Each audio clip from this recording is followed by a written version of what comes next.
ఓం సర్వవేదాంత సిద్ధాంత గోచరం తమగోచరం గోవిందం పరమానందం సద్గురుం ప్రణతోస్మ్యహం. ఓం శాంతి శాంతి శాంతి.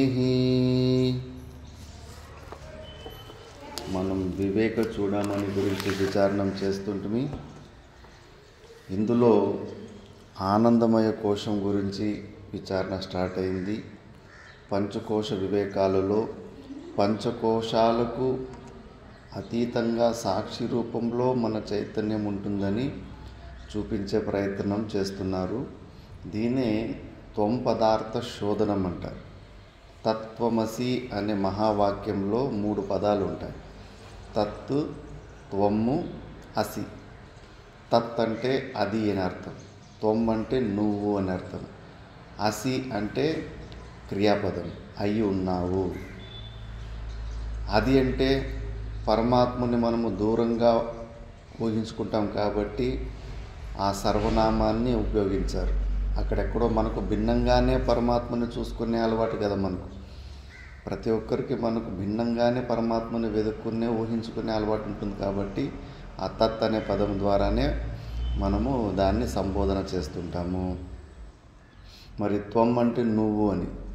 ఇది ఉపదేశాత్మకమైన మహావాక్యం. గురువులు శిష్యునికి నువ్వు అదే అయి ఉన్నావు అంటే అతడు పరమాత్మను గురించి తపన పడుతున్నాడు కాబట్టి, వెతుకుతున్నాడు కాబట్టి తనకు భిన్నంగా గురుగారు, నైనా నువ్వు వెతుకుతున్న పరమానందము, నువ్వు వెతుకుతున్న ఆత్యంతిక దుఃఖ నివృత్తి, నువ్వు వెతుకుతున్న పరమాత్ముడు అది నువ్వే అయి ఉన్నావు, నీకు లేదు అని చెప్పేసి త్వం తత్ అసి, నువ్వు అదే అయి ఉన్నావు, ఆ పరమాత్ముడే అయి ఉన్నావని. మరి అక్కడ త్వం పదం అంటే ఏంటి? గురుగారు నువ్వు పరమాత్ముడే అయి ఉన్నావని, శిష్యుడు తన శరీరాన్ని నేను అనుకుంటే ఈ పరిచ్ఛిన్నమైన శరీరం పరమాత్ముడు అవడానికి సాధ్యముందా? మనకే అనుభవంలోనే అనిపిస్తుంది, నేనెక్కడా, ఈ సృష్టిని పుట్టించిన పరమాత్ముడు ఎక్కడా, నాకు ఆయనకు పోలికలేంటి, అసంభవం అనిపిస్తూ ఉంటుంది. అందుకే లేదు నాయన, త్వం అంటే కానా వాచ్యార్థం తీసుకోకు. త్వం పదానికి నువ్వు అన్న పదానికి వాచ్యార్థం తీసుకుంటే ఆ శిష్యుని శరీరం మన శరీరాలు వచ్చేస్తాయి. దాన్ని ఒక లక్ష్యార్థమే తీసుకోవాలి. లిటరల్ మీనింగు, ఇంటెంటెడ్ మీనింగ్ అని ఉంటుంది. లిటరల్ మీనింగ్ తీసుకునేస్తే కానీ డైరెక్ట్గా ఈ శరీరం వచ్చేస్తుంది నువ్వు అన్న పదానికి, త్వం అన్న పదానికి. దాన్ని లక్ష్యార్థం తీసుకుంటే కాన అన్ని పంచకోశాలకు అతీతంగా 3 అవస్థలకు సాక్షి రూపంలో ఉన్న సచ్చిదానంద స్వరూపుడైన పరమాత్ముడు ఆ చైతన్యం వస్తుంది. మరి ఈ శరీరంలో ఆ చైతన్యంకి అతిరిక్తంగా ఉన్న ఈ పంచకోశాలు, వీటి మీద మనకున్న తాదాత్మ్య సంబంధము, వీటిని తొలగించుకోవడమే పంచకోశ వివేకం అంటారు. వేరు చేయాలి. అనాత్మ పదం మన ఈ శరీరంలో మిక్స్ అయిపోయింది. ఆత్మవస్తు అనాత్మ వస్తువుని మిక్స్గా అనుకుంటున్నాం, ఒకటేలాగా అనుకుంటున్నాం. దాన్ని వేరు చేసుకోవాలి. అనాత్మ వస్తువుని వేరు చేసుకోవాలి. అనాత్మ వస్తువుని వేరు చేసుకుంటే ఫస్ట్ త్వం పదార్థ శోధనం చేయాలి. శోధనం అంటే ఫిల్టర్ చేసుకోవాలి.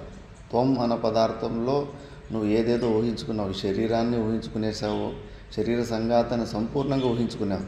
లేదు, ఈ ఆత్మను నువ్వు ఊహించుకున్న దాంట్లో అనాత్మ పదార్థాలని వివేకము ద్వారా తొలగించుకోవడం. చాకు తీసుకొని శరీరాన్ని కత్తిరించుకొని పక్కన పెట్టాల్సిన అవసరం లేదు. మట్టి నుంచి కుండ చేసి ఉంటారు. ఆ మట్టి కుండ మట్టి ద్వారానే చేసినారు అని తెలుసుకోవడానికి ఆ మట్టిని పొడిగా చేసి మళ్ళీ మట్టి రూపంలో చూర్ణం చేయాల్సిన అవసరం లేదు. దాని కుండను పగలగొట్టకపోయినా కూడా మనం వివేకం ద్వారా తెలుసుకోవచ్చు కదా, ఇది మట్టి కన్నా భిన్నంగా లేదు అని.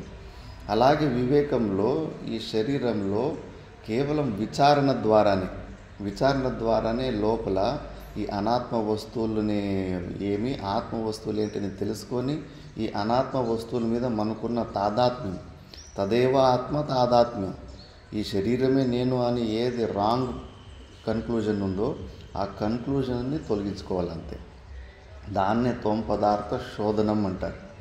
మళ్ళీ తత్పదార్థ శోధనం. తత్ అంటే పరమాత్ముడు, అంటే మనకు చేతులు కాళ్ళు అన్నీ ఉన్నాయి కాబట్టి భగవంతుని కూడా అలాగే ఊహించుకున్నాం. ఆయనకు ఒక విరాట్ స్వరూపమైన శరీరాన్ని ఊహించుకున్నాం. బ్రహ్మాండమే ఆయన శరీరంగా ఊహించుకున్నాం. అవన్నీ కూడా అధ్యారోప అపవాదాభ్యాం నిష్ప్రపంచం ప్రపంచయతే.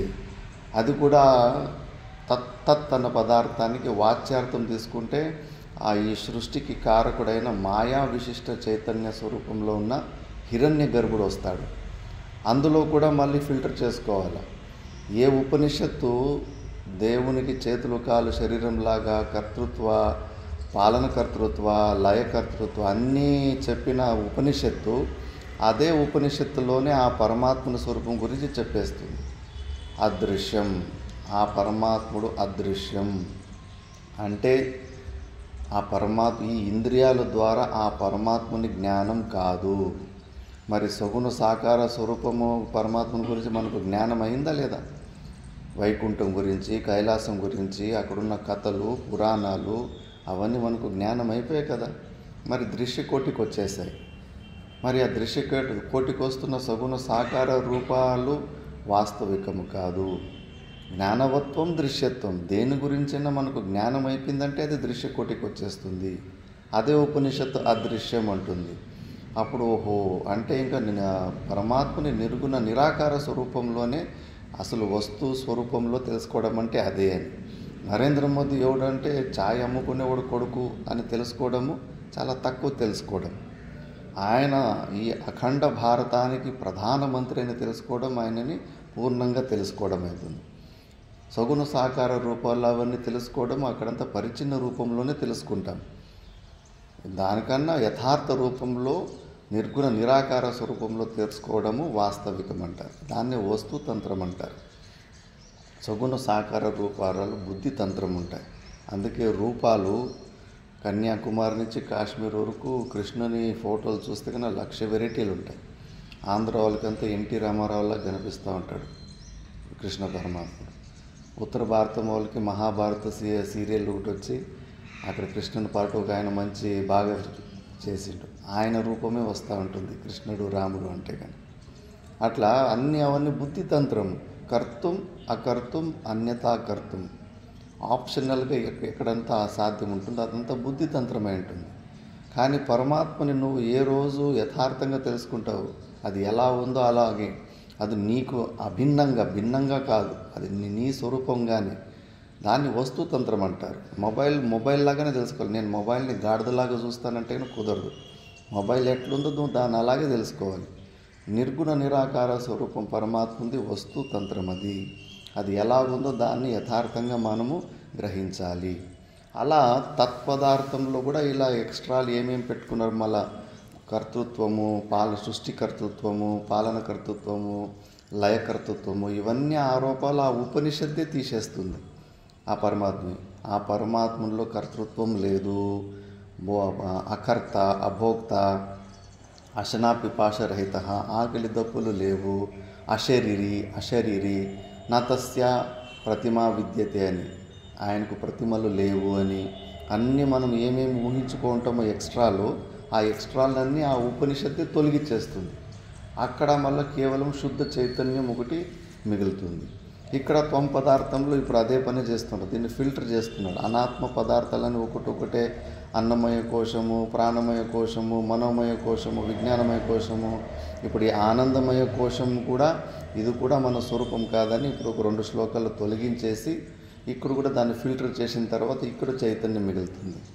దాన్ని మళ్ళీ ఇక్కడ మిగిలిన త్వం పదార్థాన్ని శుద్ధి చేసిన తర్వాత మిగిలిన చైతన్యము, తత్పదార్థాన్ని శుద్ధి చేసిన తర్వాత మిగిలిన చైతన్యము, అవి 2 చైతన్యాలు కాదు, అవి 2 ఒకే చైతన్యమే. చూసే విధానాన్ని బట్టి 2లాగా అనిపిస్తున్నాయి. కామవరం ఎక్కడుందంటే కానీ ఎరిగేరి ఇటు నుంచి వచ్చేవాళ్ళు ఎరిగేరి తర్వాత వస్తుంది కామవరం అంటారు. అటువైపు నుంచి వచ్చేటోళ్ళు ఉరుకుంద తర్వాత వస్తుంది కామవరం, ఉరుకుంద తర్వాత వచ్చే కామవరం అంటారు. వినడానికి 2 వాక్యాలు 2 వేరు కామవరాలు ఉండొచ్చేమో అనిపిస్తుంది. ఉరుకుంద తర్వాత వచ్చే ఒక కామవారము, ఎరిగేరి తర్వాత వచ్చే ఒక కామవరం అని వినేటోళ్ళకి, కొత్తగా వినేటోళ్ళకి 2 కామవరాలు ఉన్నట్టు వినిపించవచ్చు. కానీ ఉన్నది ఒకటే. చూసే విధానాన్ని బట్టి రెండులాగా అనిపిస్తూ ఉంటుంది. అలాగా త్వత్పదార్థాన్ని పదార్థాన్ని ఫిల్టర్ చేసిన తర్వాత మిగిలిన చైతన్యం రెండు కాదు, ఒకటే చైతన్యమే ఆ రెండులాగా వాక్యాల్లో రెండులాగా కనిపిస్తుంది. అంతేకాని ఒకటే అని తెలుసుకోవడమే జీవ బ్రహ్మ ఐక్య జ్ఞానం. ఇప్పుడు మనము పదార్థ శోధనంలో లాస్ట్లో ఉన్నాం. ఆనందమయ కోశము మన స్వరూపం కాదని ఇప్పుడు విచారణ జరుగుతుంది. ఫస్ట్ ఆనందమయ కోశము ఎక్కడ ప్రతీతి ఉంటుందని ఇప్పుడు నెక్స్ట్ శ్లోకంలో చెప్తున్నారు. ఆనందమయ కోశస్య సుషుప్తో స్ఫూర్తిరుత్కట స్వప్న జాగరయోరీషద్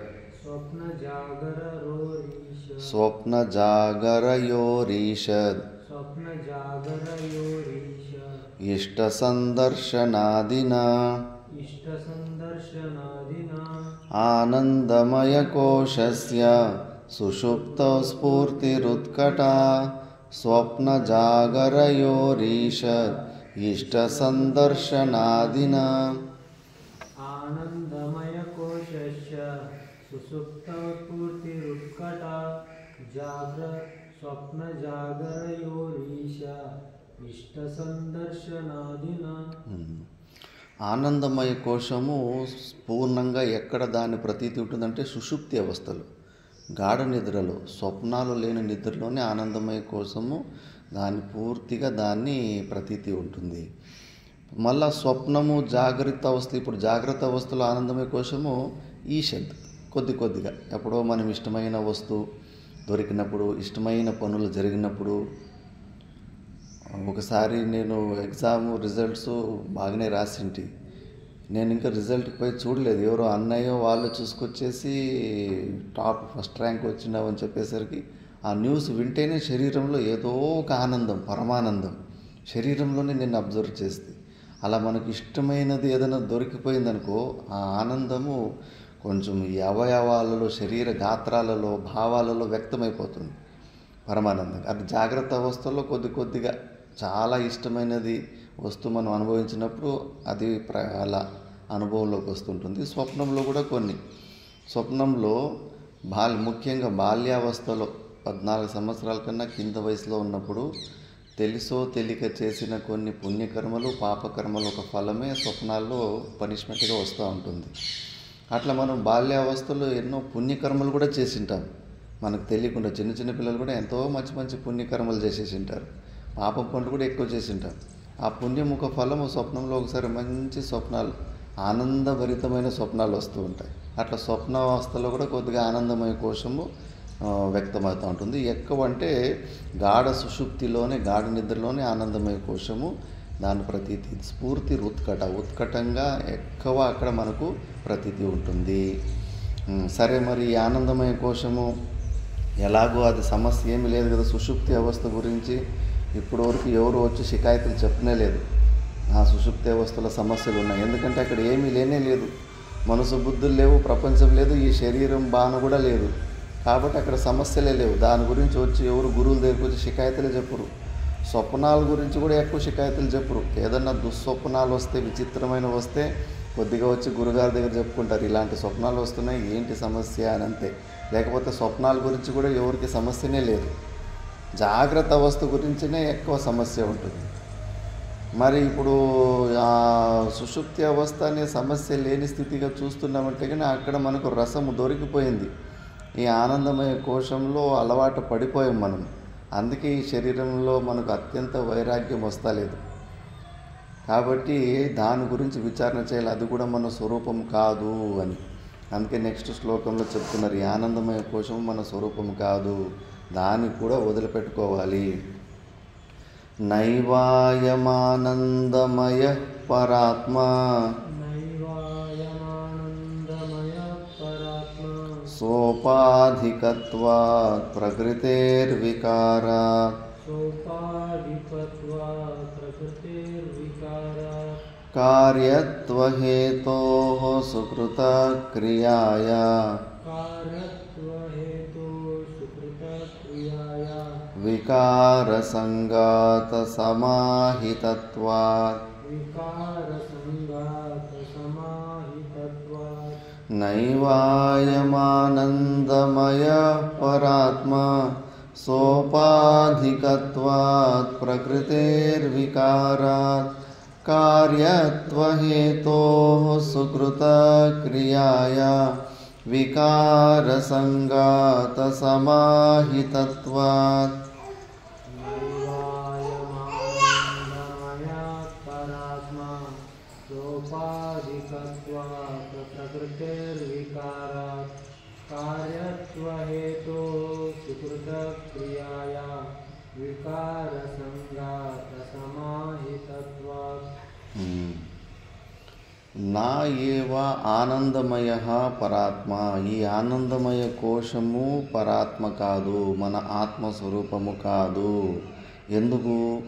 సోపాధికత్వా, ఇందులో కూడా ఉపాధి ఉంది. అదేంటి స్వామీజీ, ఆనందమయ కోశం సుషుప్తి అవస్థలో మనసు బుద్ధులే ఉండవు కదా. ఇక్కడ ఉపాధి ఏంటంటే అజ్ఞానమే, ఆవరణ శక్తి రూపంలో. అసలైన మూల అజ్ఞానం, ఆవరణ శక్తి అక్కడే ఉంటుంది. ఆవరణ శక్తి రూపము నిమిత్తంగా మనకు అది అనుభవంలోకి వస్తూ ఉంటుంది. ఈ ఆనందమయ కోశంలో వచ్చే సుఖం ఎలాంటిదంటే కోమా స్టేజ్కి పోయి ఉంటారు కదా, వాడు కూడా ఇలాగే ఉంటాడు. ఆనందమయ కోశం వాడు కూడా బయట ఏం జరిగిందో 30 సంవత్సరాలు కోమాలో ఉండి బయటకు వచ్చిన వాళ్ళు ఉన్నారు. వాడి శరీరానికి సంబంధించిన ఏ నొప్పి వాడికి పోదు.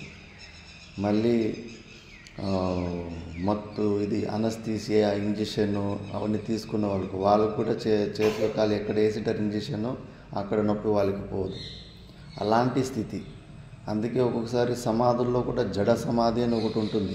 కేవలం ఇలాంటి జ్ఞాన విచారం చేసుకోకుండా ఊరికే మనసును ప్రాణాయామాలు చేసేసి ఫోర్స్ఫుల్గా దాన్ని న్యూట్రల్ చేసేసి ఉంటారు సుప్తావస్థలో. అలాంటి జడ సమాధులను కూడా శంకరాచార్యులు భగవానులు దాన్ని ఈ మూర్ఛా అవస్థకు పోలుస్తారు. దానివల్ల ఏమీ ప్రయోజనం లేదు. అలాంటి జడ సమాధుల ద్వారా కూడా అనిమ గరిమాది సిద్ధులు వచ్చేస్తాయి. మినీ ఈశ్వరుడులాగా పవర్ఫుల్ అయిపోతారు. అక్కడే పడిపోతూ ఉంటారు ఆ సిద్ధుల వెనకాల. అందుకే మహారాష్ట్రలో అక్కడ చాంగ్ దేవ్ అని మళ్ళీ సంత్ జ్ఞానేశ్వర సమయంలో ఒక మంచి దృష్టాంతం ఉంది. అతడు ఇలాంటి యోగ సూత్రాలు ఏమైతే ఉందో అక్కడ జ్ఞాన విచారం చేసుకోకుండా డైరెక్ట్గా ప్రాణాన్ని బంధించి, ప్రాణబంధనాత్ లీన మనసు, ప్రాణాన్ని బంధిస్తే కన్నా మనసు వృత్తులు కూడా ఆగిపోతాయి. లేదా మనసు వృత్తులన్నీ ఆపేసుకో, ప్రాణం కూడా ఆటోమేటిక్గా అది సుప్తావస్థకి వెళ్ళిపోతుంది. రెండిటికి అట్లా లింక్ ఉంటుంది. ఈ ప్రాణాయామాల ద్వారా మెల్లమెల్లగా వాళ్ళు ఆపేసి నిలిపేసుకుంటారు. నిలిపేసుకున్న తర్వాత ఇంకా దానికి రిజల్ట్ వస్తాయి. ఏదన్నా కష్టపడితే కన్నా అది తప్పకుండా దానికి ఫలాలు ఉంటాయి. కొన్ని సిద్ధులు వచ్చేస్తాయి. ఆ సిద్ధులలో వాళ్ళు అందులోనే రసాన్ని పొందుతూ ఉంటారు. మనిషికి ఎప్పుడు చిన్నప్పుడు పుట్టి ఉంటాము, ఎవడు మనకి భయపడడు, మర్యాద ఇవ్వడు, ఆకలి దొప్పులతోటి పరాధీనత ఉంటుంది. ఇవన్నీ సమస్యలు ఆ జడ సమాధిలోనే అన్నీ పూర్తి అయిపోతాయి. ఆకలి దొప్పే సమస్యలు ఉండదు. కేచరి ముద్రలు వేసుకొని అమృత బిందుని ఒక బిందు కారుతూ ఉంటుంది, అందులోనే ఉంటారు. మళ్ళీ పరాధీనత ఉండదు. సిద్ధులు ఉంటాయి వాళ్ళ దగ్గర. ఇంకా వాళ్ళ దగ్గర ఉన్న సిద్ధులకు మంది భయపడతా ఉంటారు, భక్తి కూడా చేస్తూ ఉంటారు, పొగుడుతూ ఉంటారు. మరి ఇవన్నీ లేనిటివన్నీ ఒకసారి వచ్చేసరికి వాడికి అందులోనే భలే ఆనందం అనిపిస్తూ ఉంటుంది. అహంకారానికి లేపనం, ఈగో మసాజ్లాగా అనిపిస్తూ ఉంటుంది. అందులోనే సంతృష్టి పడుకొని అబ్బా ఇది నిజమైన జీవితం అంటే ఇది పవర్ఫుల్ జీవితం అనుకొని ఇలా ఉంటారు. ప్రతి ఒక్క వ్యక్తి కూడా అంతే కదా, ప్రయత్నం దేనికి చేస్తున్నాడు? అందరికన్నా పవర్ఫుల్గా, అందరికన్నా రిచ్గా, అందరికన్నా బలంగా ఉండాలనే ప్రయత్నాలు చేసుకుంటూ ఉంటాడు. కానీ జ్ఞానులు ఆ వ్యర్థమైన పని చేయరు. నువ్వు స్వప్నంలో పెద్ద పుడింగివైతే ఏమి, బిక్షగాడవైతే ఏమి, నిద్ర లేచిన తర్వాత అంతా ఒకటే అయ్యా. ఊరికి ఆ స్వప్నంలో కష్టపడి చాలా పవర్ఫుల్ వ్యక్తి ఏం ప్రయోజనం? ఒకసారి మెలకువైందంటే అంత తుస్తే, అంత వ్యర్థమైన పరిశ్రమ అయిపోతుంది. కాబట్టి దాని గురించి ఎక్కువ ప్రీతి చూపించరు, మహత్వ బుద్ధి ఉండదు. ఆ యోగి కూడా ఆత్మస్వరూపం అయిపోతాడు జ్ఞాని.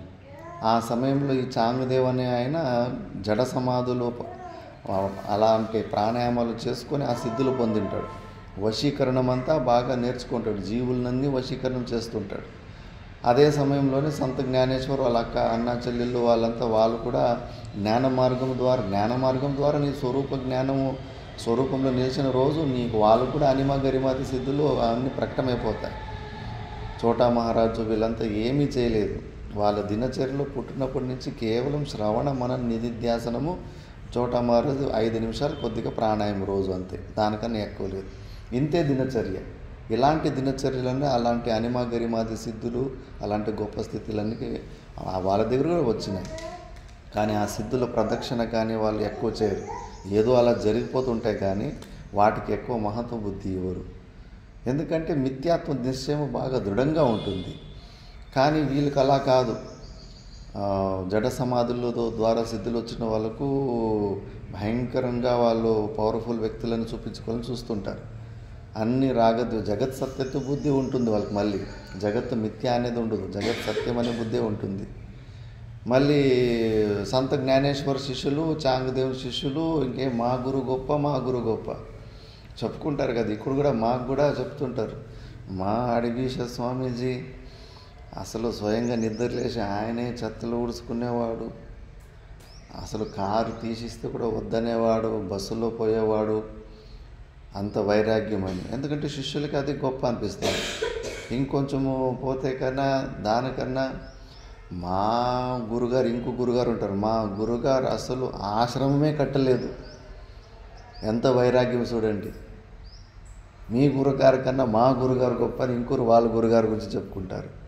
ఇంకా గుల్బర్గాలో కర్ణాటకలో మాతా మాణికేశ్వరం అని ఉంది. మీ గురుగారులు ఏమి గొప్పేం కాదు, వాళ్ళు మనలాగానే భోజనం తింటారు. మా గురుగారు అక్కడ 79 సంవత్సరాలు అసలు ఆహారమే తీసుకోలేదు, నీళ్ళు కూడా తాగలేదు. మీ గురుగారు ఏం మా గురుగారు గొప్ప అని. ఎవరికి వాళ్ళ గురుగారు గొప్పే వాళ్ళు. ఇంక ఇప్పుడు ఎవరు గురువు, నిజమైన గురువులు ఎవరు అనుకోవాలి. ఇంకా ఆహారం తీసుకోకుండా ఉందంటే కానీ ఇంకా లౌకికులకి ఇంక వాళ్ళకి టాప్ అయిపోయారు. ఇంక వాళ్ళకి పోటీకి ఎవరు రాలేకపోతారు. ఆహారము గాలి నీళ్ళు కూడా తీసుకోకుండా 79 సంవత్సరాలు ఉన్నారంటే అది కాదు, అట్లా కాదు. అట్లా చాంగదేవుని శిష్యులకి సంత జ్ఞానేశ్వర శిష్యులకి గొడవ స్టార్ట్ అయింది. ఆయన ఏం వస్తా భగవద్గీత గురించి జ్ఞానేశ్వరి అని ఒక టీకా రాశాడు, ఏదో ప్రవచనాలు అవి ఇవి చేస్తాడంతే, మీ గురు ఏం పెద్ద పవర్ఫుల్ ఏం కాదు, మా గురు దగ్గర ఎన్ని సిద్ధులు ఉన్నాయి, దాన్ని వశీకరణం చేస్తారు, సచ్చినోళ్ళని బతికిచ్చాడు, పిల్లలు లేని వాళ్ళకి పిల్లలు వచ్చేలాగా చేశాడు, చాలా శక్తివంతుడని ఇట్లా పోటీ పడుతూ ఇంకా వివాదానికి స్టార్ట్ అవుతుంది కదా. మా గురువు గొప్ప అన్నప్పుడు ఇంకా గొడవలు పట్టేసరికి ఇంకా కొట్టుకునేసరికి చాంగదేవుని శిష్యులు పోయిడిచి, గురుగారు ఇట్లా ఆయన సంత జ్ఞానేశ్వర శిష్యులు మమ్మల్ని కొట్టారంట. అవునా, మిమ్మల్ని కొట్టారా, మీరు నా శిష్యులని తెలిసి కూడా మిమ్మల్ని కొట్టారని చెప్పేసి వాళ్ళ మీద కొంచెం సిద్ధులు ప్రయోగం చేస్తాడు. వాళ్ళు ఏదో స్టాచ్యూ లాగా నిలిచిపోయేటట్టుగాను, కదలకుండా పక్షపాతం అలాంటివి వచ్చేటలాగా చేసేసరికి మళ్ళీ వీళ్ళు శిష్యులు సంత జ్ఞానేశ్వర దగ్గర పెట్టి ఇలా జరిగింది, ఆయన మన శిష్యులకి ఇట్లా చేసేసిందంటే ఈయన కూడా సిద్ధ పురుషుడే, ఆయన దాన్ని విముక్తి చేసేస్తాడు, వాళ్ళ శిష్యుల్ని మళ్ళీ నార్మల్గా అయ్యేటట్టుగా చేస్తాడు. ఇంక ఇది గొడవ జరుగుతూ పోతూ ఉంటుంది. ఇంకొకసారి ఫైనల్గా తాడో పేడో తేల్చుకోవాలని చాంగదేవికి ఇలా జరుగుతుందని చెప్పేసి ఈరోజు తాడో పేడో నేనే వచ్చి ఆ సంత జ్ఞానేశ్వరిని లేకుండా చేసేస్తాను ఈ ప్రపంచంలో అని చెప్పేసి పులిని వశీకరణం చేసుకొని పులి మీద కూర్చొని అడవిలో వస్తూ ఉంటే ఇట్లా అంటూ ఉంటే వేర్లతో పాటు చెట్లు పక్కకు జరుగుతున్నాయి. భూమిలో పెద్ద చెట్లు వేర్లతో పాటు అటు ఇటు జరుగుతూ ఉంటే మధ్యలో దారి తానంతకు తాను రోడ్డు రెడీ అవుతూ ఉంది. అంటే జీవులనంతా అంత వశీకరణ చేసేంత సిద్ధులు ఉంటాయి. ఇంకా సంత జ్ఞానేశ్వరు వీడికి మూర్ఖునికి గుణపాఠం చెప్పాలని చెప్పేసి పెద్దది పుట్టుబండ ఉంటుంది.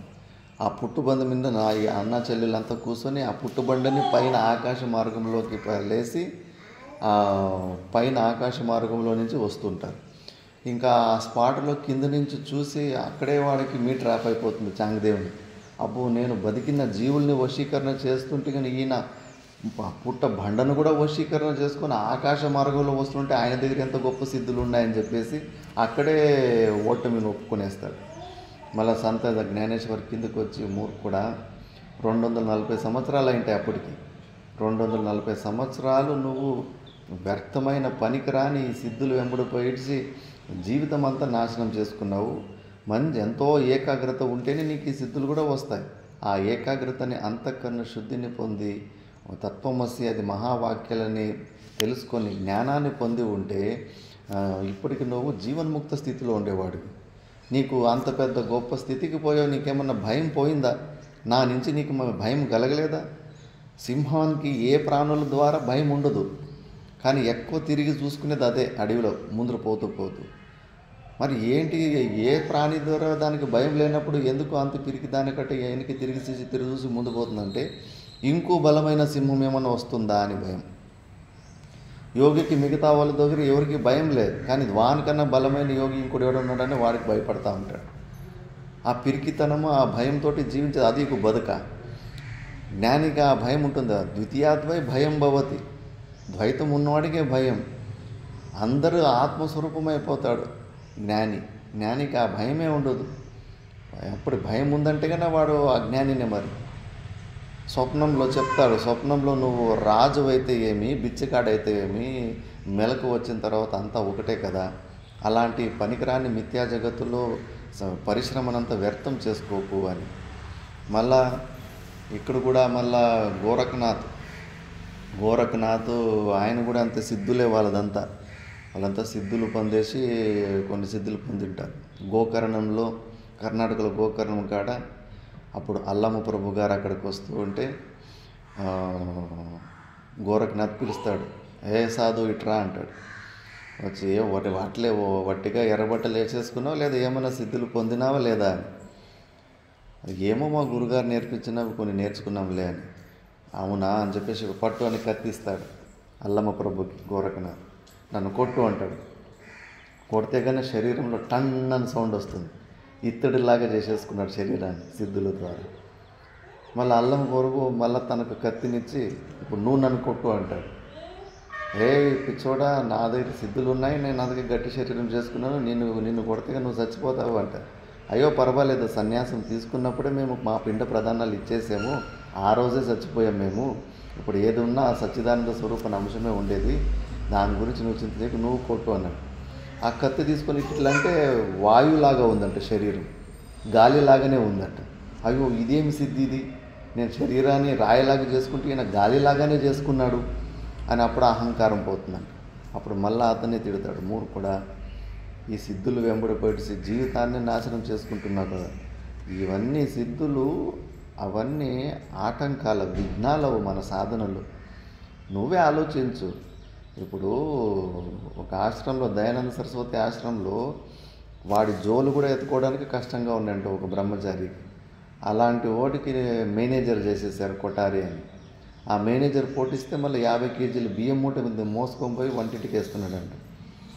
ఒక పదవి వస్తేనే వానికి అంత రుచి, అంత ఆసక్తి అన్నీ పెరిగిపోతాయి. ఇంకా నువ్వు ఈ ప్రపంచంలో ఏదన్నా ఒక పెద్ద పోస్టు, పవర్ఫుల్ వ్యక్తి అయిపోతే కానీ నీ అహంకారం ఏమైనా తగ్గుతుందా? ఇంకా విపరీతంగా నాశనం వైపు వెళ్ళిపోతావు. రావణాసుని దగ్గర ఏం సిద్ధులు లేదా? సిద్ధులు, జ్ఞానం అన్నీ ఉండే కదా పాడైపోయింది. అందుకే మాతా మాణిక్యేశ్వరమ్మ దగ్గర ఎంతో శిష్యులు అడుగుతారు, మీలాగా ఇవన్నీ సిద్ధులు అవన్నీ మీరు ఎందుకు నేర్పలేదమ్మా అంటే కన్నా జ్ఞాననిష్ట కలుగకుండా, వైరాగ్యం లేకుండా ఈ సిద్ధులు ఎవరికన్నా వచ్చినాయంటే కన్నా వాడి జీవితము ఏ మట్టానికి పతనమవుతుందంటే మళ్ళీ వానికి జ్ఞానబోధ చేసి వాడిని సరిదిద్దడానికి ఎన్నో కల్పాలు దాటిపోయినా కూడా మళ్ళీ ఇటువైపు రాలేడంట. మరి అహంకారం అంత భయంకరమైపోతుంది, అంత పవర్ఫుల్గా వ్యక్తిని అయిపోతాడంటేనే. ఇప్పుడు కూడా ఇక్కడ ఈ చుట్టుముట్టు కొన్ని గృహస్థుల్లాగానే ఉండి కూడా కొన్ని చెప్తూ ఉంటారు, మేము వాళ్ళు చెప్తే వాక్ సిద్ధి ద్వారా కొన్ని పనులు అయిపోతాయని. అవుతున్నాయో అది దేవునికే తెలుసు. 100 మంది పోతే కానీ 5 మందికి అడ్డేట్లు గుడ్డేట్లు అయిపోతుంటాయి. ఆ 5 మంది ఇంకా మిగతా వాళ్ళకి ప్రచారం చేసుకున్నట్లు సంఖ్య పెరుగుతూ ఉంటుంది. ఆ మాత్రానికి వాళ్ళకి ఎంత అహంకారమో, వాళ్ళు సాక్షాత్ దైవ స్వరూపులు అనే ఫీలింగ్లోకి వెళ్ళిపోతారు. కొద్దిగా మేము చెప్పిన పనులన్నీ జరిగిపోతున్నాయి, వాక్ సిద్ధి ఉంది అని చెప్పేసి ఇంకా ఇలాంటి సిద్ధులన్నీ వచ్చేస్తే కానీ అంతే, సత్యనాశనం అంతే. ఇంకా అహంకారం భయంకరంగా పుష్టి అయిపోతూ ఉంటుంది. అందుకే ఇవన్నీ కూడా సిద్ధులు కానీ ఏమన్నా కానీ అంత అజ్ఞాన మూలకమే. వాటి మీద మనకు ఏ ప్రకారమైనా కూడా మహత్వ బుద్ధి పెట్టుకోవద్దు. అందుకే దాని శంకరాచార్య భగవానులు వాటిని మూర్ఛా అవస్థకు కంపేర్ చేస్తాడు. కోమాల పోయిన వ్యక్తి ఎలాగుంటాడో అలాగే ఈ జడ సమాధులు ప్రాక్టీస్ చేసే వ్యక్తి కూడా అంతే అని చెప్పేసి. కాబట్టి ఈ సుషుప్తి అవస్థలో మనకు దొరుకుతున్న ఆనందము కూడా అలాంటి జడరూపమైన ఆనందమే. అది అజ్ఞాన బీజం ఉంది. దానికి మనము రిలాక్స్ అయిపోయినామంటే కానీ మళ్ళీ ఈ శరీరం మీద మనకు వైరాగ్యం రాదు. పెద్ద ట్రాప్ అంటారు ఆనందమయ కోశము. అంతో ఇంతో అది దొరుకుతుంది కాబట్టి ఆ సుఖం ఇంకా మనం ఆత్మహత్యలు చేసుకోవడం లేదు. లేకపోతే శరీరంలో ఏ ప్రకారమైన సుఖం లేనే లేదు. వృద్ధావస్థలో అయితే కన్నా ఉదయం నుంచి సాయంత్రం వరకు శరీరంతో సమస్యలు కానీ శరీరంతో ఏ ఒక్క లాభము ఉండదు. అన్ని ఇబ్బందులే ఉంటాయి. అందుకే ఇది సోపాధికత్వ. స్వరూప ఆనందాన్ని పొందినా కూడా అందులో ఉపాధి ఉంది, ఆవరణ శక్తి ఉంది అక్కడ. అందుకే ఈ ఆనందమయ కోశము మన ఆత్మస్వరూపము కాదు. మన ఆత్మస్వరూపం అయితే నిత్యంగా ఉండాలి.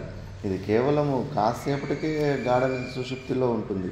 తర్వాత లేచిన తర్వాత అదే సమస్యలు, అదే ఇల్లు, అదే అన్నీ అలాగే మళ్ళీ వాపసు వచ్చేస్తాయి. మళ్ళా ప్రకృతే వికారాత్, ఇది కూడా వికారమే. ఆనందమయ కోశము వికారమే ఇది. మళ్ళీ కార్యత్వ హేతోహో, ఇది కార్యము. దేని కార్యం అంటే పుణ్యకర్మల కార్యము.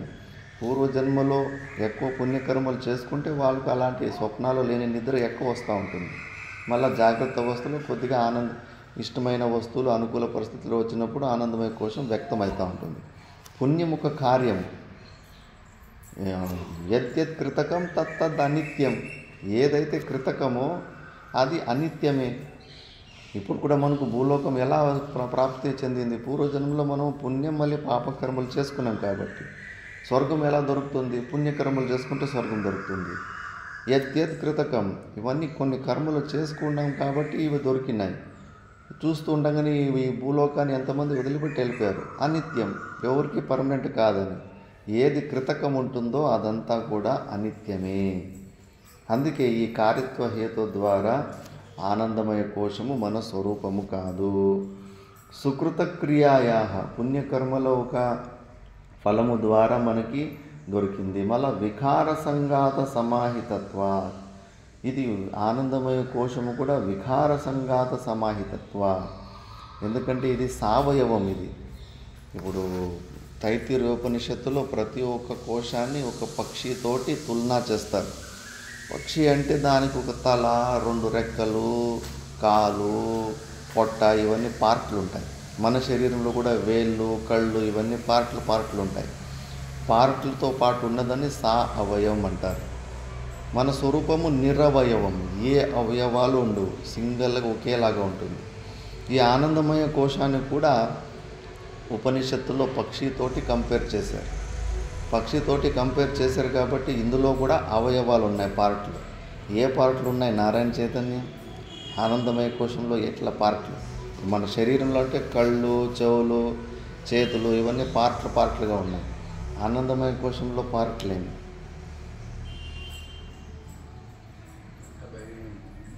మూడు ప్రకారాల వృత్తులు: ప్రియ, మోద, ప్రమోద.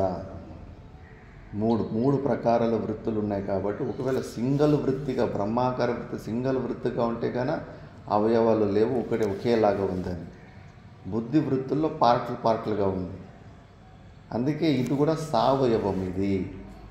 కానీ మన ఆత్మస్వరూపము నిరవయవము, పార్ట్లు లేవు. ఖాళీ జాగాల్లో పార్ట్లు ఉంటాయా?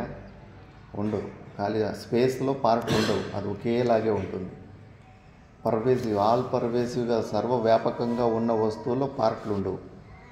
కాబట్టి మన ఆత్మ అంతకన్నా సూక్ష్మం కాబట్టి అందులో పార్ట్లు ఉండవు, నిరవయ వస్తువు. కాబట్టి ఇన్ని యుక్తుల ద్వారా ఆనందమయ కోశము మన ఆత్మస్వరూపము కాదు. అది ఉపాధి నిమిత్తం వల్ల వస్తుంది కాబట్టి ఇది మన ఆత్మ కాదు. మళ్ళీ ప్రకృతి ఒక వికారం కాబట్టి ఇది మన ఆత్మ కాదు. కార్యత్వహేతు, అది కార్యం. పుణ్యకర్మలు చేసుకుంటే ఆ కార్యము దాని ఒక రిజల్ట్, అది కార్యరూపం కాబట్టి యద్యత్ కృతకం తత్తద్ అనిత్యం. ఏదైతే కృతకం కర్తృత్వంతో ద్వారా మనం పొందుతామో అదంతా అనిత్యమే. స్వర్గం కూడా మనం కర్తృత్వం ద్వారానే పొందడం. కర్మలు చేసుకుంటే, పుణ్యకర్మలు చేసుకుంటే అక్కడ స్వర్గం దొరుకుతుంది. మరి మనము కర్తృత్వ భావంతో దేన్ని ఏదైనా పొందుతామంటే కానీ అది టెంపరవరీనే, పర్మనెంట్ కాదు. ఇన్ని మళ్ళా వికార సంఘాతం, ఇదంతా వికార ఒక సమూహం కాబట్టి ఈ ఆనందమయ కోశము మన ఆత్మస్వరూపము కాదు. అందుకే లాస్ట్ ఉపసంహారం చేస్తున్నారు. పంచానామపి కోశానాం నిషేధే యుక్తితః కృతే తన్నిషేధావధి సాక్షి బోధరూపోవశిష్యతే. పంచానామపి కోశానాం నిషేధే యుక్తితః కృతే తన్నిషేధావధి సాక్షి బోధరూపోవశిష్యతే. పంచానామపి కోశానాం నిషేధే యుక్తితః కృతే తన్నిషేధావధి సాక్షి బోధరూపోవశిష్యతే.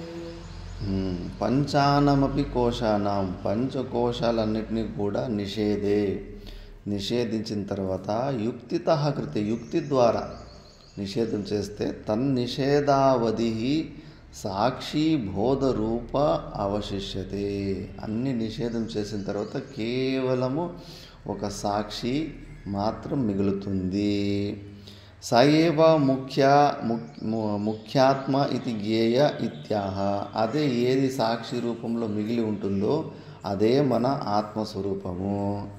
ఇప్పుడు పంచకోశాల్లో అన్నమయ కోశము మన ఆత్మస్వరూపం ఎందుకు కాదు? నారాయణ చైతన్య అన్నమయ కోశం మన ఆత్మ ఎందుకు కాదు? ఏమి కారణం? ఇదే పంచకోశ వివేకమే చేయాల్సింది. ఇక్కడ ఎరుక్కున్నాం మనం. ఈ శరీరం నేనని ఎరుక్కున్నాం కదా. ఎందుకు మనం ఈ శరీరం ఎందుకు కాదు? ఎందుకు ఈ శరీరం కాదు? ఈ శరీరము ఆత్మ ఎందుకు కాదు? ಏನಪ್ಪ ಮಂಗಳ ಚೈತನ್ಯ? ಈ ಶರೀರಕ್ಕೆ ಹುಟ್ಟು ಸಾವು ಮತ್ತೆ ಇದು ಬೆಳವಣಿಗೆ ಹುಟ್ಟು ಅಸ್ಥಿ ಬಾತಿ ಜಾಯತೆ ವರ್ಧತೆ ಅಕ್ಷಯತೆ ವಿಪರೀತೆ ಷಡ್ಭಾವ ವಿಕಾರಗಳು ಹೊಂದಿದ್ರಿಂದ ಇದು ಆತ್ಮ ಆಗಲಿಕ್ಕೆ ಸಾಧ್ಯ. ఎందుకు ఈ స్థూల శరీరం మన ఆత్మస్వరూపం అంటే పరమాత్మ స్వరూపం ఎందుకు కాదంటే ఈ శరీరానికి పుట్టుక ఉంది, సావు ఉంది, షడ్భావ వికారాలను పొందుతుంది. అస్థి జాయతే వర్ధతే విపరిణమతే అపక్షీయతే నశ్యతే. ఆత్మకు వికారాలు ఉండవు. ఆత్మ నిత్యం ఎప్పటికీ ఉండాలి. మరి శరీరం ఉంటుంది ఎప్పటికీ. అందుకే ఇది మన ఆత్మ కాదు, అందుకే ఇది మన స్వరూపం కాదు, అన్నమయ కోశం. మరి ప్రాణమయ కోశం ఎందుకు మన ఆత్మ కాదు? ఎందుకు ప్రాణం మన ఆత్మ ఎందుకు కాదు? ఆత్మ లక్షణాలు ప్రాణంలో ఉన్నాయి లేదా? ఆత్మ లక్షణాలు ఏమి? పరమాత్మని లక్షణం నిత్యంగా ఉంటాడు. ఒక లక్షణం ఇది మాత్రం గుర్తుపెట్టుకోవచ్చు, ఎప్పటికీ ఉంటాడు, నిత్యంగా ఉంటాడు. పరమాత్మనికి పుట్టుకు సావు లేదు, సర్వవ్యాపకంగా ఉంటాడు, అంతటా ఉంటాడు. మరి ఇవన్నీ ప్రాణంలో లేవా? ఈ లక్షణాలు ఉన్నాయి లేదా? ప్రాణం ఎప్పటికీ ఉంటుందా?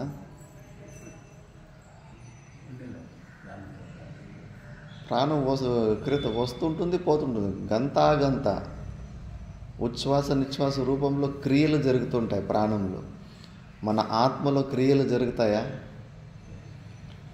ఆకాశంలో స్పేస్లో క్రియలు జరుగుతాయి. స్పేసు ఇక్కడి నుంచి అక్కడ నడుచుకొని పోతుందా? ఖాళీ జాగా నడుచుకొని పోదు కదా, అందులో ఏ క్రియలు జరగవు.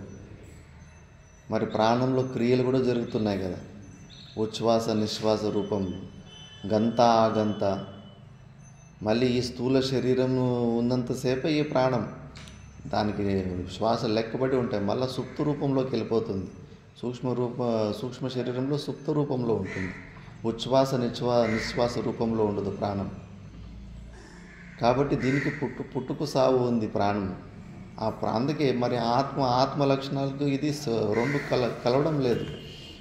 ప్రాణం లక్షణాలు వేరున్నాయి, ఆత్మ లక్షణమే మనలో ఉన్న పరమాత్మ లక్షణాలు వేరున్నాయి. అందుకే ప్రాణమయ కోశం కూడా మనం కాదు. మరి మనోమయ కోశం ఎందుకు కాదు? ఆత్మ ఎందుకు కాదు? మన మనసు ఉంది కదా, అది మన స్వరూపం ఎందుకు కాదు? పరమాత్మని స్వరూపము మనసు ఎందుకు కాదు? పరమాత్మలో ఉన్న లక్షణాలు మనసులో ఉన్నాయా లేదా? ఉన్నాయా? మనసు ఎప్పుడు నిత్యంగా ఉంటుందా? మరి ఉన్నాయంటివి? పరమాత్ముడు పర్మనెంట్గా నిత్యంగా ఉండాలి. త్రికాల అబాధిత్వం సత్యత్వం. భవిష్యత్తులో భూతంలో ఎప్పటికీ ఉండాలి. మనసు ఎప్పుడు ఉంటుందా? ఎప్పుడు ఉండదు. ఎక్కడ ఉండదు? సుషుప్తి అవస్థలో ఉండదు. సుషుప్తి అవస్థలో ప్రతిరోజు అది చచ్చిపోతూ ఉంటుంది. మరి పరమాత్మ అట్లా లేకుండా ఏదైనా ఒక క్షణం లేకుండా ఉంటాడా? ఎప్పటికీ నేను లేను అన్న అనుభవం ఎవరికి లేనే లేదు. ఆ మనసు బుద్ధులు లేకపోయినా కూడా స్వప్నాల్లో రాలేదనే విషయాన్ని మనం తెలుసుకున్నాం. అక్కడ కూడా ఉన్నాం మనం. అందుకే లేచిన తర్వాత మనకు స్మరణమవుతుంది. మరి అందుకే ఈ మనసు మన స్వరూపం కాదు. మన స్వరూపం మనసు కాదన్నప్పుడు ఎందుకు ఆ మనసును పట్టుకున్నాం? మనము వదిలిపెట్టాలి కదా. ఇట్లా విచారణ చేస్తే వదలనీకి వస్తుంది. లేకపోతే కన్నా మనసే మనము, లోపల ఆలోచిస్తున్న వ్యక్తినే నేను అని దృఢంగా ఉంది మనకు, భయంకరంగా. మనసు బుద్ధి లోపల ఏం ఆలోచన చేస్తుంటామో అదే నేను అన్న ఫీలింగ్లో ఉన్నాం. అది మనము కాదు, అది మన ఆత్మస్వరూపం కాదు. ఇది ధ్యానం నిద్ర వస్తూ ఉంది నీకు. సత్సంగం పాఠం చెప్తా ఉంటే నిద్ర వస్తూ ఉంది. మెల్లగా ఇట్లా కళ్ళు మూసుకుంటున్నాయి. అభ్యాసం కావాలి, మెల్లమెల్లగా ప్రశ్నలు రావాలి విచారణలు. మళ్ళీ అందుకే మనసు బుద్ధి రెండు కూడా సుషుప్తి అవస్థలో ఉండవు. అందుకే ఇది మన ఆత్మ కాదు. ఓన్లీ ఆనందమయ కోశం మన ఆత్మస్వరూపమా అంటే ఇప్పుడు దానికి కారణాలు చెప్పేవి. ఎందుకు ఆనందమయ కోశము, ఎందుకు మన ఆత్మస్వరూపం కాదు? ఆత్మలో ఉన్న లక్షణాలు ఆనందమయ కోశంలో ఉన్నాయా లేదా? ఎట్లా మరి? ఎట్లా విచారణ చేసుకోకుండా పోతే ఎప్పుడో సుషుప్తిలో ఉన్న ఆనందము అదే నేను అనుకుంటూ ఉంటాం. మరి దాని నుంచి బయటికి ఎట్లా వస్తాం? ఆనందమయ కోశంలో లక్షణాలు ఉన్నాయా? ఎప్పుడు ఆనందమయ కోశంలో ఉంటావా? ಎಪ್ಪಡು ಉಂಟಾವ ಆನಂದಮಯ ಕೋಶಂలో ಯಾವಾಗ ಇರ್ತೀವಪ್ಪ ಆನಂದಮಯ ಕೋಶದಲ್ಲಿ? ಪುಣ್ಯದ ಬಲ ಜಾಸ್ತಿ ಇದ್ದಾಗ ಆನಂದ ಪ್ರಿಯ ಮೋದ ಪ್ರಮೋದ ರೂಪದಲ್ಲಿ ವ್ಯಕ್ತ ಆಗುತ್ತೆ ಮತ್ತೆ ಹೋಗ್ತಾ ಇರುತ್ತೆ. ఆనందమయ కోశం పర్మనెంట్గా 24 గంటల సేపు ఆనందంగా ఉన్నాం మేము. ఇప్పుడు రాత్రి నిద్రలో ఉంటావు ఆనందంగా, సుషుప్తిలో. జాగ్రత్త అవస్థలు ఇప్పుడేమన్నా ఆనందంగా ఉన్నావా? దుఃఖమే దుఃఖము, ఇబ్బందులే ఇబ్బందులు. స్వప్నంలో కూడా దుస్వప్నాలు వస్తే అక్కడ ఇబ్బందులే. జాగ్రత్త స్వప్నంలో కొద్దిగా ఎప్పుడు ఏదన్నా ఇష్టమైన వస్తువు వచ్చినప్పుడు కొంచెం ఆనందమయ కోశం వ్యక్తమవుతూ ఉంటుంది. అందుకంటే ఇంకా ఎక్కువ ఆనందమయ కోశం ఉండదు. మరి ఆత్మ అట్లుంటుందా? కాసేపు ఉండి కాసేపు లేకుండా ఉంటుందా? ఆత్మస్వరూపం ఎప్పటికీ నిత్యంగా ఉండాలి. ఏదన్నా పర్మనెంట్గా నిత్యంగా ఉండే ఒక వస్తువు చెప్పు ప్రపంచంలో కానీ మన శరీరంలో కానీ, అప్పుడు ఒప్పుకుందాం అది కూడా నా స్వరూపమే, పరమాత్మ స్వరూపం అని. ఏదన్నా ఒక్క వస్తువు ఉందా? అన్నిటికీ డేట్ ఆఫ్ బర్త్ ఉంది, ఎక్స్పైరీ డేట్లు ఉన్నాయి. కాబట్టి ఏది మన ఆత్మస్వరూపం కాదు. మన ఆత్మస్వరూపం కాకపోతే దాన్ని వదిలిపెట్టేయాలి, వద్దనుకోవాలి. వద్దనుకుంటే అట్లా అప్పుడు ఈ పంచకోశాల్లో నుంచి మనం తాదాత్మ్యాన్ని తెంచుకోవడానికి వీలవుతుంది. దీన్ని త్వం పదార్థ శోధనం అంటారు. అడవీశ స్వామీజీ వీల్నామాలో రాసిపోయారు. తత్వమస్యాది అహం బ్రహ్మాస్మి మహావాక్యాల విచారణ జరగాలి. త్వం పదార్థ శోధనం కోసం త్వం పదార్థ శోధనాయ సన్యాస సన్యస్య శ్రవణం కుర్యాత్ అని వాక్యాలన్నీ రాసి వీల్నాములో ఇక్కడ త్వం పదార్థ శోధనమే జరగాలి అని ఎక్కువ. అందుకే ఎందుకు సన్యాసం? మళ్ళీ తత్పదార్థ శోధనం అవసరం లేదా? త్వం పదార్థ శోధనం త్వం పదార్థ శోధనార్థం సన్యాస అని. ఈ త్వం పదార్థాన్ని ఇట్లా ఫిల్టర్ చేసుకొని ఈ పంచకోశాలకి అతీతంగా ఉన్న సాక్షి చైతన్యాన్ని నేను అని తెలుసుకోవడానికే సన్యాసం తీసుకోవాలి అని ఒక వాక్యం ఉంది, శృతి వాక్యం. సన్యస్య శ్రవణం కుర్యాత్. సన్యాసం ఎందుకు తీసుకోవాలంటే కనుక కర్మలు అవి ఇవి చేసుకుంటుంటే మనసు అటు ఇటు డీవియేట్ అయిపోతూ ఉంటుంది, పలసన అయిపోతూ ఉంటుంది. సంపూర్ణ ఎనర్జీ, సంపూర్ణ శక్తి కేవలం శ్రవణ మన నిధిధ్యాసనాలకి కేటాయించడానికి సన్యాసం తీసుకుంటారు. మరి ఈ మెయిన్ ఇదే త్వం పదార్థ శోధనం చేసుకోవడం. ఇందులోనే మళ్ళీ రిపీటు. ఇప్పుడు ఏమి పంచకోశ వివేకాలు చేస్తున్నామో ఇక్కడే ఇరుక్కున్నాం మనం. మన స్టోరీ ఇది. ఇక్కడ సమస్యకు పరిష్కారము రెండు ఉన్నాయి. మనం అలర్ట్గా ఆ పరిష్కారాన్ని గురించి ఇప్పుడు మనము వినకుండా పోతే ముందుకు వెళ్ళిపోతూ ఉంటుంది పాఠం. మనం ఇక్కడే ఈ అజ్ఞానంలో ఈ శరీరాన్ని నేను అని అనుకుంటానే ఉంటాం. ఏమీ ప్రయోజనం లేదు. ఈ పంచకోశాల్లో తాదాత్మ్యం పెట్టుకొని మళ్ళీ ఎంత పరిశ్రమలు చేసుకున్నా అంత వ్యర్థమైన పరిశ్రమలే ఉంటాయి. ఇక్కడే ఎక్కువ అలర్ట్గా ఉండి ఈ పంచకోశాల్లో ఉన్న మన సంబంధాన్ని, తాదాత్మ్యాన్ని తెంచుకోవాలి. అందుకే ఇప్పుడు చెప్పేది ఈ ఒక పంచకోశాల్లో ఉన్న తాదాత్మ్యాన్ని తెంచుకుంటే లోపల అప్పుడు ఇంకా ఒక సాక్షి, కేవలం అప్పుడు సాక్షి మిగులుతుంది. సత్సంగము ద్వారా మంచి విచారణ. ఇప్పుడు మనకు సమస్య ఇదే కదా, ఈ శరీరమే నేను అనుకుంటున్నాం. దీని గురించి ఏమి రామకృష్ణ పరమహంసులు సాక్షాత్ దేవి సాక్షాత్కారం చేసింటారు, మాట్లాడుతుంటారు. మనమిద్దరు ఎట్లా మాట్లాడుకుంటుంటామో అట్లా దేవితోటి మాట్లాడుకుంటూ ఉంటారు. ఎన్నో లౌకిక కార్యాలన్నీ అయిపోతుంటాయి. మిగతా వాళ్ళు ఎన్నో సమస్యలు పరిష్కరించారు. ఎంత గొప్ప స్థితి అది. అంత గొప్ప స్థితిలో ఉండి ప్రతిరోజు సాయంత్రము సూర్యాస్తం అయిపోతూ ఉంటే అయ్యయ్యో అని పొరలాడి మట్టిలో ఎట్లా పొరలాడేవంటే పొరలాడడం వల్ల శరీరంలో రక్తాలు కారేదంట. అట్లా పొరలాడేవాడంట. అమ్మా అమ్మా అమ్మా అని. పాప అందరూ చూసిన వాళ్ళు అయ్యో నిజంగానే వాళ్ళ తల్లి, జన్మనిచ్చిన తల్లి ఏమైనా చనిపోయిందేమో అనుకునేవారంట. మరి ఎందుకు అది ఏడుపు? అంత గొప్ప స్థితిని పొందిన తర్వాత ఈ శరీరంలో ఉన్న తాదాత్మ్యాన్ని తెంచుకోవడం అంత సులభం కాదు. ఆ పరమానంద స్థితిని పొందడానికి ఆయన మళ్ళీ ఇంకో రోజు వేస్ట్ అయిపోతుంది కదా, ఇంకో రోజు వేస్ట్ అయిపోతుంది కదా. దాన్ని తీవ్ర ముముక్షుత్వం అంటారు. మనకున్న ముముక్షుత్వం మోక్షాన్ని పొందాలని కోరిక ఉంది కదా, మందంగా ఉంది. మా గురుగారు అనేవారు, ఏంట్రా అంత రిలాక్స్గా కూర్చున్నారేంట్రా, బనత్తు బంజాయ్ అని. ఎప్పుడో వస్తుందిలే మోక్షం, దానికోసం ఇప్పుడు ఏం ఊరికే కష్టపడ్డాం అన్నంతగా ఇంత రిలాక్స్గా కూర్చున్నారేంట్రా. రామకృష్ణ పరమహంసలు తెలుసుకోండిరా, పోయింది ఈరోజు మళ్ళీ 24 గంటలు స్వాహా అయిపోయినాయి. ఇంకా ఆ గొప్ప స్థితిని శరీరాల తాదాత్మ్యం నుంచి సాక్షి రూపంలో నిలబడి ఆ స్థితిని ఇంకా పొందలేదు. చాలా చాలా తపన ఉండాలి. ఏంటి ఇంత వింటున్నా కూడా ఇంకా నేను ఈ శరీరమే అనే భావన ఇంకా పోవడం లేదు కదా అని బాధపడాలి. బాధపడి దీన్ని తొలగించుకోవాలని విపరీత ప్రయత్నం చేస్తుంటే ఒకరోజు ఏదో ఒకరోజు నీకు ఆ రిజల్ట్ రావచ్చు. ఇదే సమస్య. మనకు దుఃఖము రావడానికి మాధ్యమము ఈ శరీరమే. కరెంటు తీగ ఇది. కరెంటు తీగను పట్టుకున్నాం మనం, ఈ శరీరాన్ని గట్టిగా పట్టుకున్నాం నేను అని. ఇంకా షాక్ కొట్టుకున్నా ఉంటుందా? మనకు కరెంట్ షాక్ కొట్టకూడదంటే ఆ కరెంటు తీగను వదిలిపెట్టాలి. ఈ శరీరంతో పెట్టుకున్న సంబంధాన్ని వదిలిపెట్టాలి. ఈ శరీరంతో మనం పెట్టుకున్న సంబంధము కాల్పనికమే, ఊహించుకొని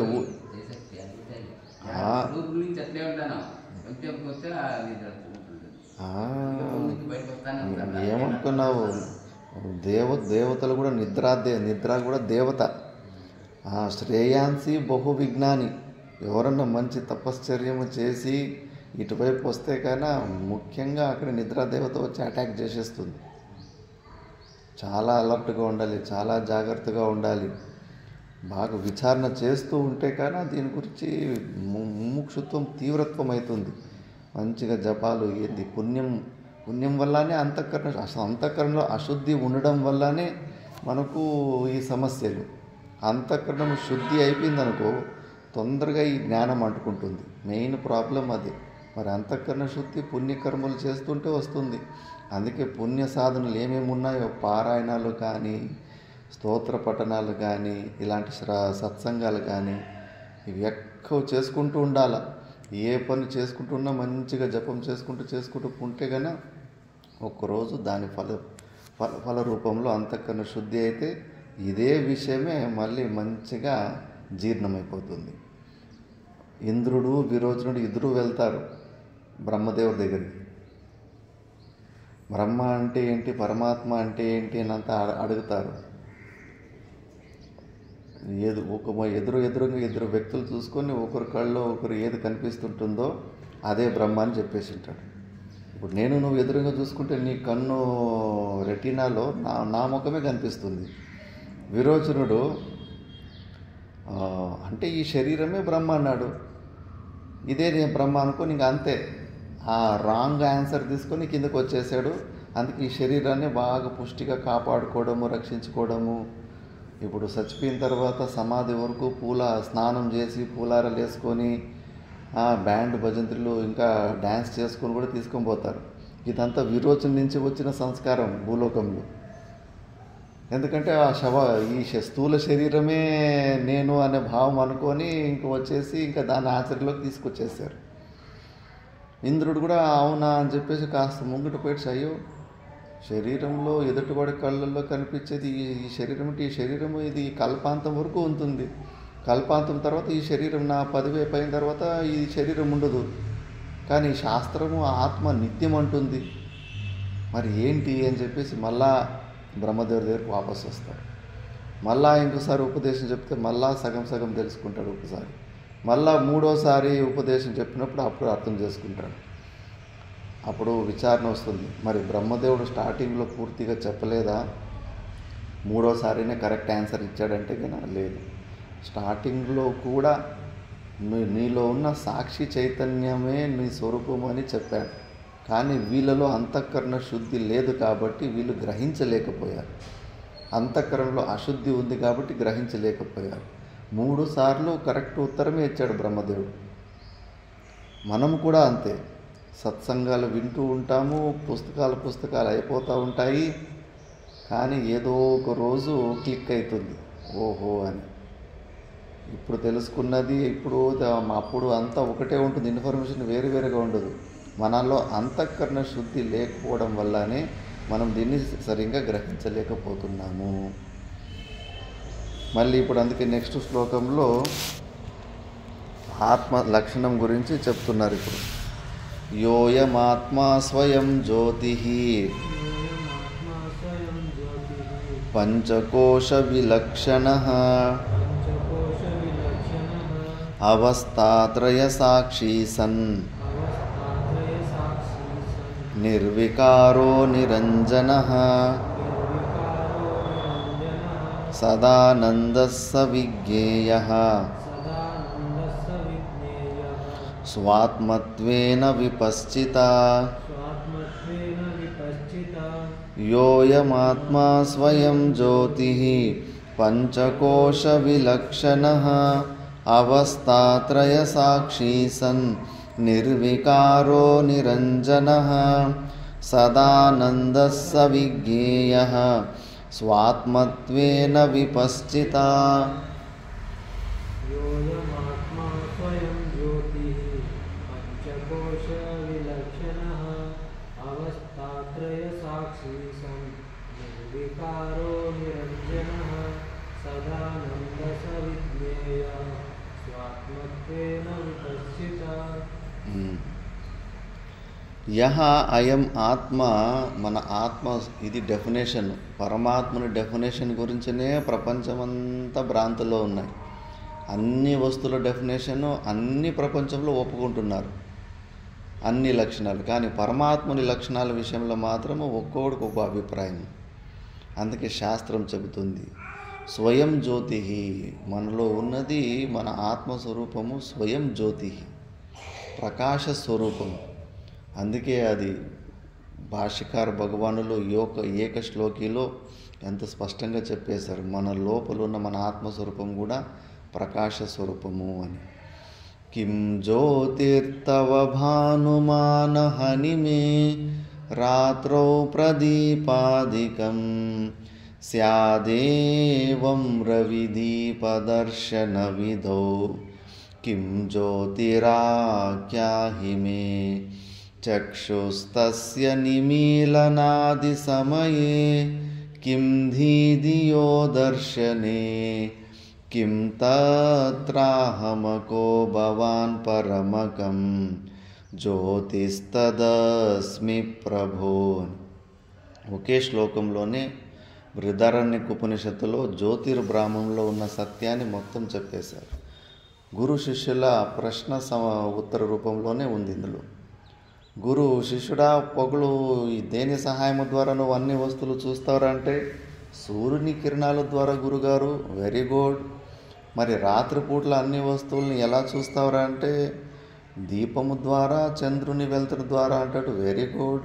మరి అమావాస్య రోజు రాత్రుల్లో ఏదో ఒక హాల్లో పడుకో ఉంటావు, ఏదో మూలలో నీళ్ళకుండనో వాటర్ బాటిల్ పెట్టింటావు. ఏ వెలుతురు, ఏ ప్రకాశము ద్వారా నువ్వు ఆ అర్ధరేతుల్లో లేచి ఆ నీళ్లు తాగుతావురా? ఆ కుండ వరకు నడుచుకొని పోతావు. కొద్దిగా ఆలోచించి. అవును, అమావాస్య రోజు రాత్రి అంటే మన చేతిలో మనకు కనిపించవు. కానీ నేను పడుకున్న హాల్లో మూలలో ఎక్కడో కుండ ఉంది, వాటర్ బాటిల్ ఉందంటే అక్కడి వరకు లేచి నడుచుకొని పోయి నీళ్ళు కూడా తాగుతాం. అప్పుడు లైటు ఏమీ లేవు కదా. అప్పుడు ఎలా చూసావు ఆ పని, నువ్వు ఆ కార్యాన్ని ఎలా సిద్ధించుకున్నావు? ఏ ప్రకాశం ద్వారా అంటే బుద్ధి ద్వారా. బుద్ధి కూడా ప్రకాశమే. ఆ లైట్ చేసే పని బుద్ధి కూడా చేసింది. లైట్ ఉంటే కూడా ఆ మహా అంటే ఆ బాటిల్ని మనకు ఎక్కడుందని చూపించేది, అంతే కదా. దాన్ని మనము బుద్ధి ద్వారానే తెలుసుకున్నాం మనం. అందుకే బుద్ధి రూపమైన ప్రకాశము ద్వారా నేను ఆ పని చేశాను. Very good. మరి గాఢ సుషుప్తుల్లో పడుకున్నప్పుడు అప్పుడు నీ మనసు బుద్ధులు కూడా ఉండవు. మరి స్వప్నాలు రాలేదు అన్న విషయాన్ని లేచిన తర్వాత నీకు స్మరణ వచ్చిందా లేదా? మరి అప్పుడు నువ్వు ఏ ప్రకాశము ద్వారా నువ్వు స్వప్నాలు రాలేదన్న విషయాన్ని తెలుసుకున్నావురా? అప్పుడు తదహమస్మి ప్రభు, అది నేనే. మన ఆత్మస్వరూపము చక్షురింద్రియానికి చక్షు లాంటిది, రసనేంద్రియానికి జిహ్వ లాంటిది,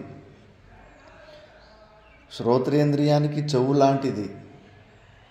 అన్ని ఇంద్రియాలకు కూడా అది మహా పెద్ద ఇంద్రియం లాంటిది, అన్నీ కూడా అది. కాబట్టి మన సాక్షి రూప చైతన్యంలో అంతటి సామర్థ్యం ఉంటుంది. ఆ సామర్థ్యం వ్యక్తం కావాలంటే ఈ శరీర సంఘాతం అవసరం ఉంటుంది. మంచి లేఖకుడు ఉంటాడు, పుస్తకాలు రాసేవాడు, రైటర్. వాడికి నువ్వు బుక్కు పెన్ ఇవ్వకుండా పోతే వాడు ఎలా వ్యక్తం చేస్తాడు వాడి టాలెంట్ని? అలాగే మన నిర్గుణ నిరాకార స్వరూపమైన పరమాత్మలో అన్ని సామర్థ్యాలు ఉంటాయి. చూసే, వినే అన్ని సామర్థ్యాలు. కానీ వ్యక్తం చేయాలంటే మనకి మనసు, బుద్ధులు, ఇంద్రియాలు అవసరం ఉంటుంది. అందుకే సుషుప్తి అవస్థలో స్వప్నాలు రాలేదు అనే విషయాన్ని తెలుసుకున్నాడు, వ్యక్తం చేయలేకపోయాడు ఆ క్షణంలో. లేచిన తర్వాత మళ్ళీ మనసు, బుద్ధులు వాపసు వచ్చిన తర్వాత వీటి ద్వారా ప్రత్యభిజ్ఞ ద్వారా స్మరణించుకొని దాన్ని వ్యక్తం చేస్తున్నాడు. అలాగా మనము మన ఆత్మస్వరూపము స్వయం జ్యోతి ప్రకాశ స్వరూపం, లైట్ లాంటిదే అది. శివుడు కూడా శివరాత్రి రోజు రాత్రిపూట్లే ఎందుకు రావాలి? శివరాత్రి, నవరాత్రులు, వసంతరాత్రులు అంత రాత్రులే ఎందుకు? అంధకారం నిమిత్తంగా కూడా భయం ఉత్పన్నమవుతుంది, అజ్ఞాన నిమిత్తంగా కూడా భయం ఉత్పన్నమవుతుంది. అక్కడ అంధకార నిమిత్త భయాన్ని తొలగించుకోవడానికి వెలుతురు కావాలి. వెలుతురు వచ్చిందంటే అంధకారం దూరం వెళ్ళిపోతుంది, ఆ అంధకారం నుంచి ఉన్న భయం కూడా వెళ్ళిపోతుంది.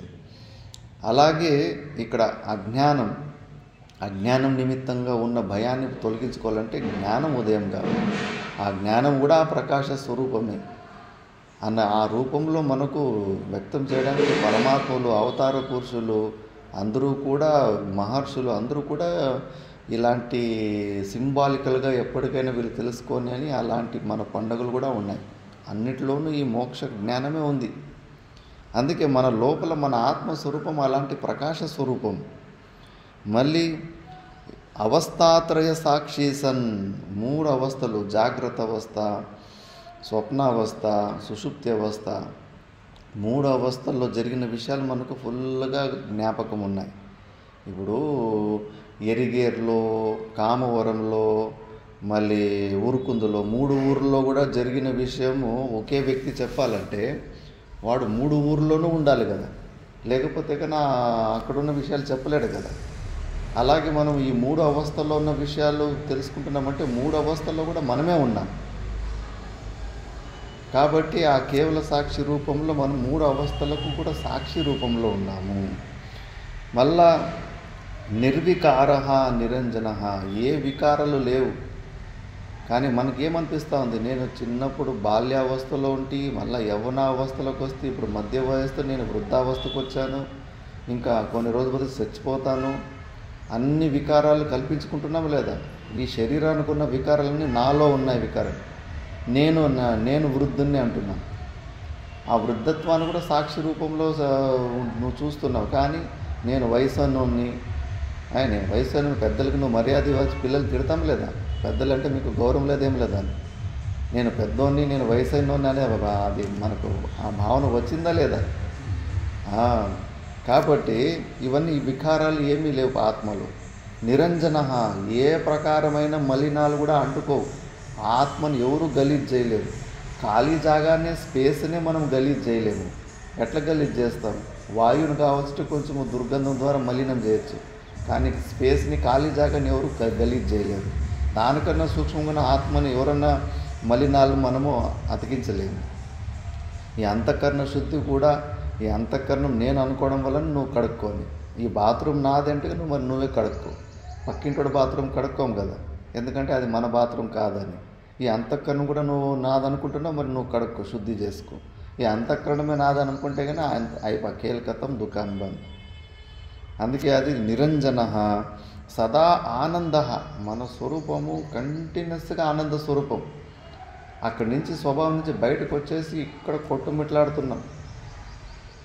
ఎలాంటి పరమానందం అంటే అలాంటి పరమానంద స్థితికి వెళ్ళిపోవాలి. అందుకే నిర్వికల్ప సమాధి స్థితిలో కూర్చున్న వ్యక్తి 15 సంవత్సరాలు 20 సంవత్సరాలను అసలు బయటకు రాడు. శరీరాన్ని, చెదులు, ఎముకలను కూడా అంత తినేసి నష్టం అయిపోతూ ఉంటుంది. అయినప్పటికీ కూడా మళ్ళీ బహిర్ముఖతకు రానే ఇష్టపడడు, ఎందుకంటే అక్కడ అంతటి పరమానందం ఉంటుంది. అలా సదా ఆనంద స్వరూపం మనది. సవిజ్ఞేయ స్వాత్మత్వేన విపశ్చిత, ఇది మన ఆత్మస్వరూపం. అందుకే తత్వబోధంలో కూడా దీని గురించే చెప్పారు. స్థూల సూక్ష్మ కారణ శరీర వ్యతిరిక్త, ఈ 3 శరీరాలకి వ్యతిరిక్తంగా ఉండి అవస్థాత్రయ సాక్షి సన్, 3 అవస్థలకు సాక్షిగా ఉండి పంచకోశ విలక్షణ. ఇప్పుడు పంచకోశాల గురించి ఇది నేను కాదని విలక్షణంగా సాక్షి చైతన్యంలోకి ఎలాగ మనం విచారణ చేసామో, పంచకోశాలకు విలక్షణంగా ఉండి సచ్చిదానంద స్వరూపంలో ఏదైతే ఆత్మ ఉందో అదే పరమాత్మ. ఇది పరమాత్మని డెఫినేషను. ఈ తత్వం గురించినే ఎప్పుడు మనం విచారణ చేస్తూ ఉంటే ఆ జ్ఞానం ఏది కొద్దిగా పొందింది జ్ఞాన నిష్టగా మారి మన స్వభావంలోకి తిరిగి వెళ్ళిపోతాము. స్టార్టింగ్లోనే చూపించండి, అస్తి కశ్చిత్ స్వయం నిత్యం అహం ప్రత్యయాలంబన అవస్థాత్రయ సాక్షి సన్ పంచకోశ విలక్షణ.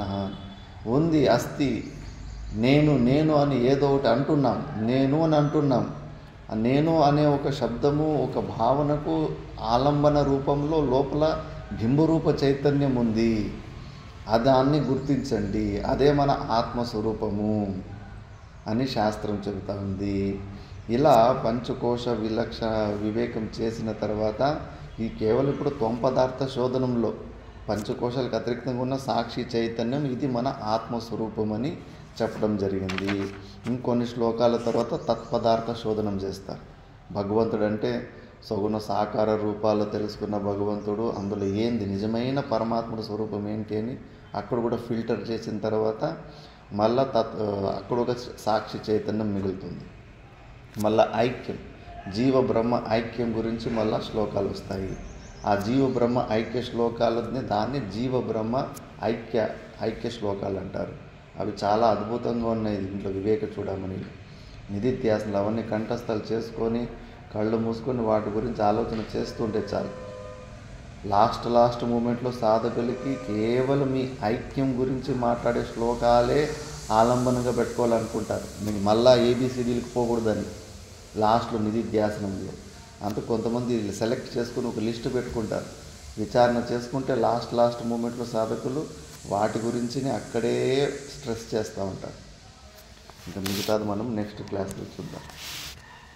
ఓం పూర్ణమదః పూర్ణమిదం పూర్ణాత్ పూర్ణముదచ్యతే పూర్ణస్య పూర్ణమాదాయ పూర్ణమేవావశిష్యతే. ఓం శాంతి శాంతి శాంతి.